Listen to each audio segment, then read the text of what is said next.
What up, though? Welcome back to Detroit Sports Report. I love the little fake clap thing.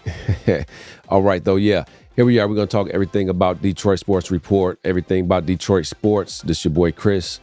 And the main thing today, obviously, 2 days away, 48 hours away from the big game. Detroit, one game away from going to the NFC Championship game. And let me tell you something. This is huge. Obviously, we all know this. I mean, we haven't seen anything like this in over 30 plus years. And the difference is this time, we actually have a real chance to beat this next team. We're playing Tampa Bay.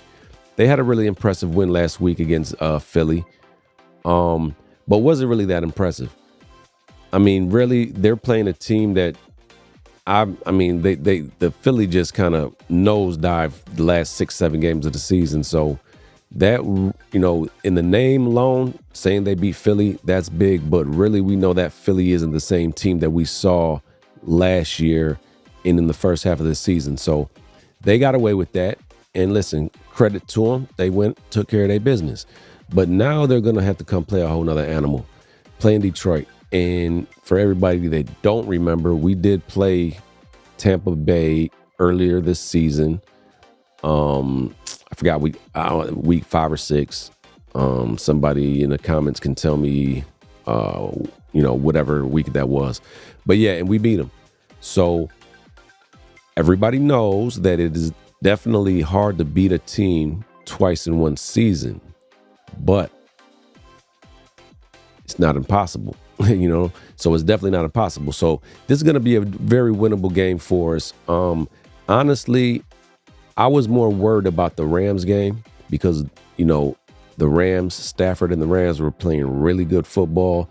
They had been playing really good for the past 7 games, and they were hot. And I knew they were going to show up and really ball out, which they did. Credit to Stafford because he really, he was throwing that ball. Puka Nacua got off. We really couldn't stop him. And they came and put in work and they played really good. But that's, this isn't just, the same old Lions. People like to use that term. This is a real team that they played and we were better and we pulled it off. Our defense got the stop when we really needed it. We obviously came up big 3 times when they were going on some good drives, and we held them to field goals. And clearly, if they convert one instead of one of those field goals, if they were to put one of those drives into the end zone, obviously that changes everything, and we could have possibly lost that game. But they didn't.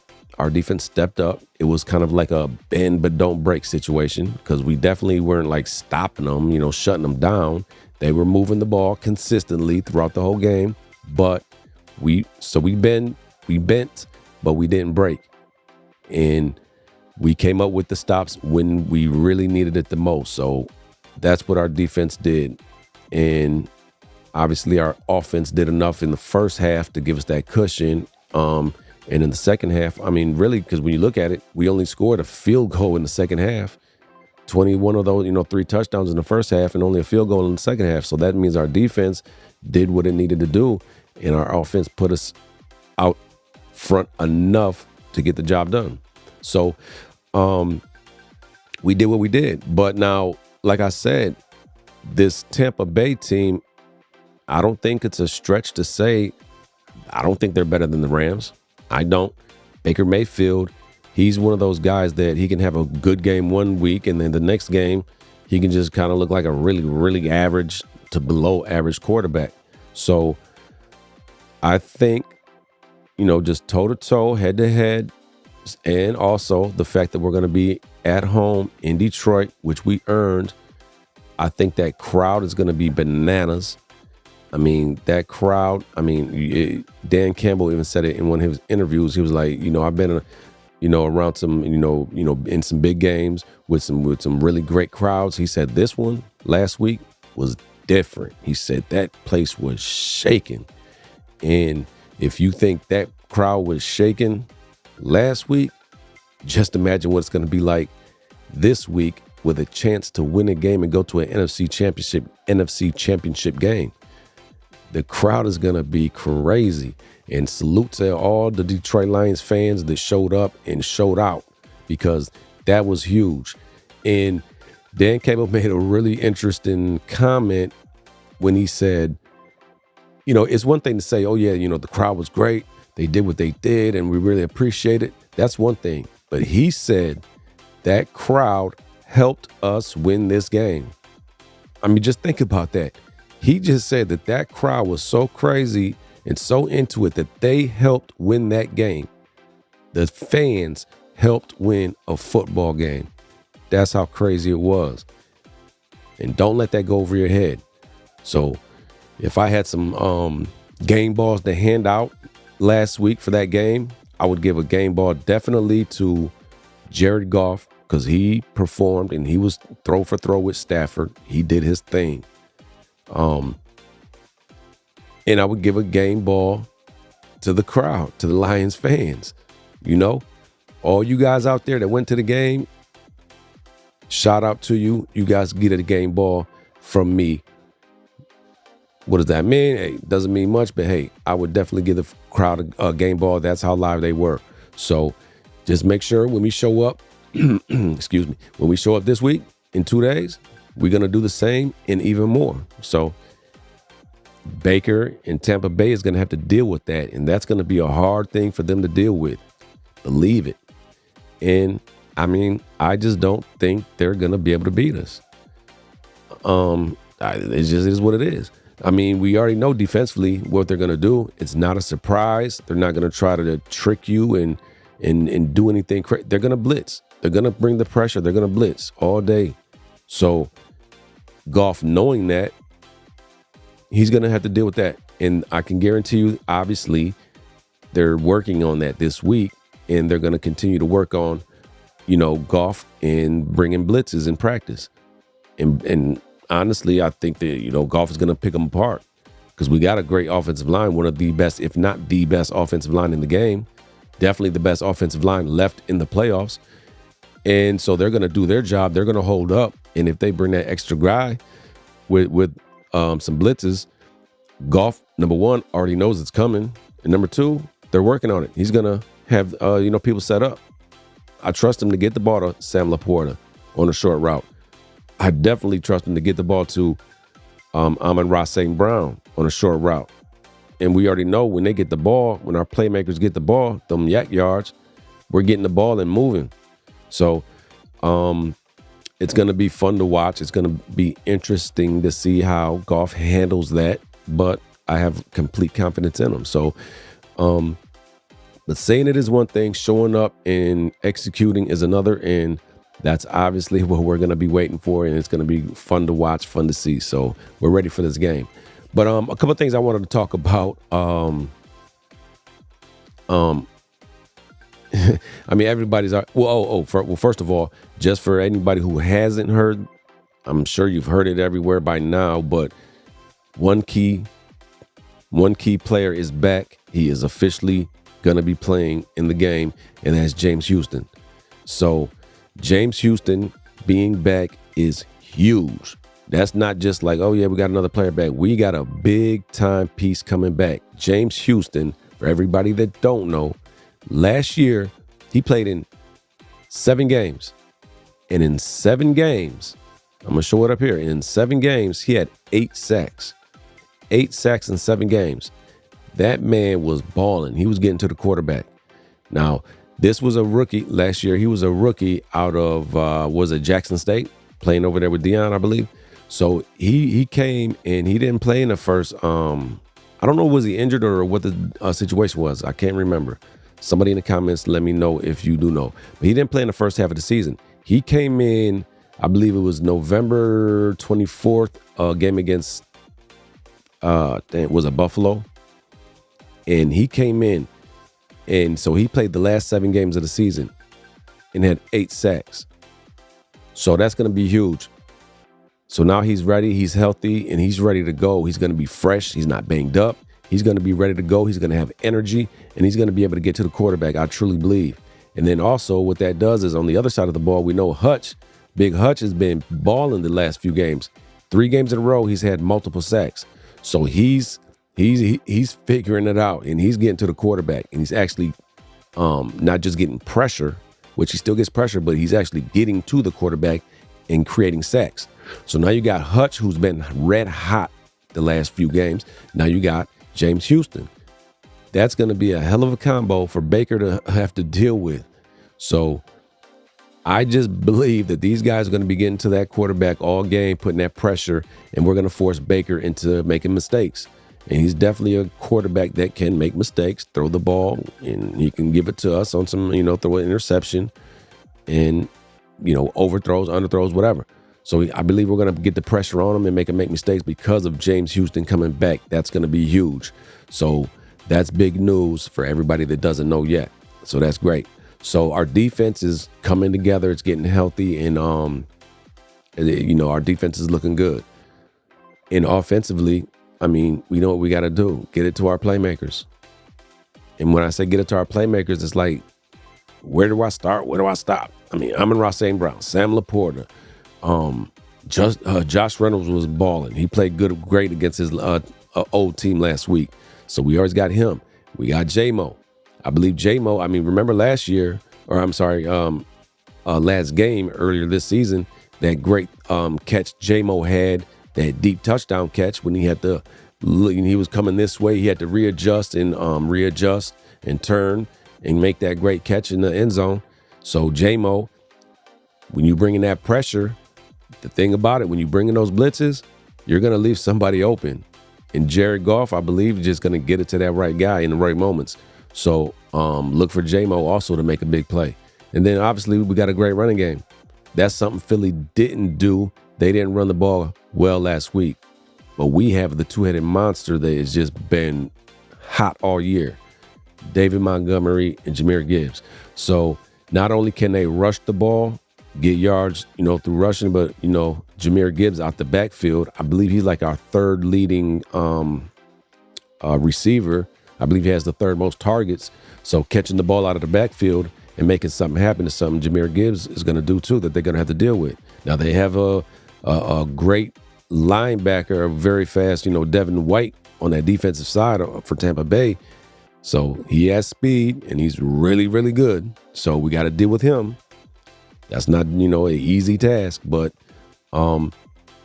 we have to deal with him, but also he has to deal with us. So that's going to be a good matchup to see. Devin White trying to cover these these running backs as they try to make plays. So that's going to be something to watch out for. But he's back. The game's coming on. And if anybody hasn't been hearing about these comments about Matthew Stafford saying Kirby Joseph is a dirty player, he actually told him that during the game because of that low hit that Kirby Joseph had on their tight end, Tyler Higbee, I believe. Listen, at the end of the day, the NFL has been spending these past, however many years, penalizing players, suspending players, fining players for all these high hits, all these head-to-head hits. So guys are learning and coaches are coaching these guys to start hitting lower, Don't go head hunting because you're going to hurt the team with a penalty and you're going to get yourself fined, hurt your pockets. So go, you want to try to hit lower now. So that's what Kirby Joseph was doing. He was doing his job and he went low. It's unfortunate the way, it went and, he kind of hit him low and hit his knees or whatever. But, this is football. Things will happen. So for Stafford to, try to get in Kirby's face during the game and be like, yo, that was a dirty effing play. That's on tape. You're dirty. I believe he's wrong for that. I think he's wrong. But, I think he was just frustrated. He put his man in a bad situation. And that's something Tom Brady has made comments on publicly saying, listen, when guys get hit like that, that's on the quarterback. That's on the quarterback putting your receiver in a bad position like that.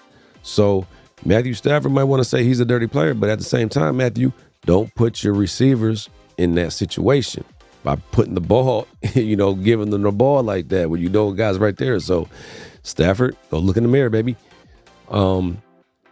So yeah, because I mean, we've been watching Kirby Joseph, and I'm. This is the first time I've ever heard anybody saying he was a dirty player. So usually dirty players, they get a reputation, and people know.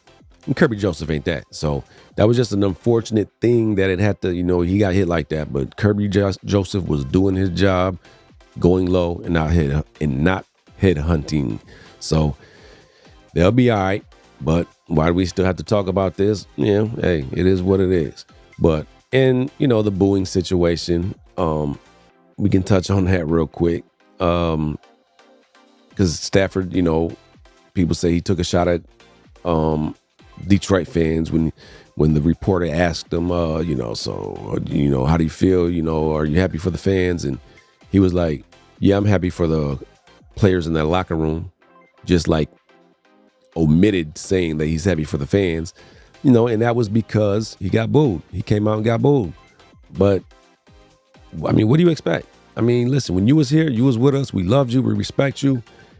You was always a stand-up dude. You did a lot in the community. You laid your life, you laid your body and your health on the line to ball out for us. You played while you were hurt, and we'll never forget that. But in this moment, a big game, a playoff game, we got our new guy. We got Jared Goff. You wanted out. The Lions didn't say, hey, man, we got to get rid. You wanted out. You said you didn't want to be a part of this new rebuild and all that. You wanted out. So the Lions did you a favor and got you out, So now you're over there. The first year, you were freshly gone. In that first year, you went to a Super Bowl. And when you had all the Lions fans I know were rooting for you, Matthew Stafford, to win a Super Bowl. And we were happy for you. We were proud of you. But a couple of years goes by, we got our thing going on now. You're a LA Ram. Jared Goff is a Detroit Lion. So now you're coming back to Detroit in a playoff game? Now, if this was a regular season game, I think fans would have showed appreciation, clap for him in that initial, introduction. I really do. But a playoff game, our crowd was getting ready. We're getting in that mode. It's Detroit versus everybody. You know what I'm saying? We was in that mode, Detroit versus everybody mode.